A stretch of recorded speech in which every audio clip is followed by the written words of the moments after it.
Hello everyone, সবাইকে good morning. এখন বাজে সকাল 7টা আর দুজন মিলে বেরিয়ে পড়েছি। আজকে আছে ফুড এসআই এক্সাম, পড়েছে সিট মালদা ওমেন্স কলেজে। এখন আছি বাসে, তো পৌঁছে গেলাম আমরা মালদাতে আর এখন হাঁটতে হাঁটতে যাচ্ছি ওমেন্স কলেজের সামনে। তো পৌঁছে গেলাম ওমেন্স কলেজের সামনেও, আর এখানে বহু দূর দূর থেকে ক্যান্ডিডেট এসেছে পরীক্ষা দেওয়ার জন্য। আজকে আছে আমার ওয়াইফের এক্সাম এখানে, তো ও ঢুকে গেল কলেজের ভেতরে আর আমি চলে আসলাম এখানে পুরীর দোকানে। পুরি দেখতে পেলাম, আর সকালবেলা অতটা খেয়ে এসেনি, অল্প খেয়ে এসেছিলাম, তো জন্য খেয়ে নিলাম। তারপর চলে আসলাম একটা গাছের নিচে, এখানে খুব ছায়া করছিল আর দুটো বড় বড় গাছ রয়েছে, এখানে খুব সুন্দর ছায়া দিচ্ছে। তো এখানে দাঁড়িয়েছিলাম কিছুক্ষণ, আর এখানে একটা পুকুরও রয়েছে পাঁচিলের মধ্যে।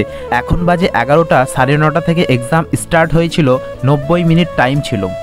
আর অনেক গরম পড়ে গেছে, সেই জন্য এখানে চলে আসলাম আখের রস খাওয়ার জন্য। তো নিয়ে নিলাম আখের রস আর দুজন মিলে এখানে খাচ্ছি আমরা আখের রস। তোমরাও কিন্তু খেও, এই গরমে আখের রস খাওয়া খুব কিন্তু ভালো।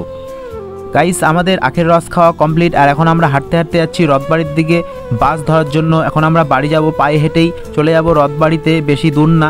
তো তারপরে আমরা বাসে উঠে গেলাম, বাস থেকে এই ভিউটা নিচ্ছিলাম। ব্লগটা ভালো লাগলে লাইক কমেন্ট শেয়ার সাবস্ক্রাইব করে এখন নতুন নতুন ভিডিও দেখার জন্য সবাই ভালো থাকো।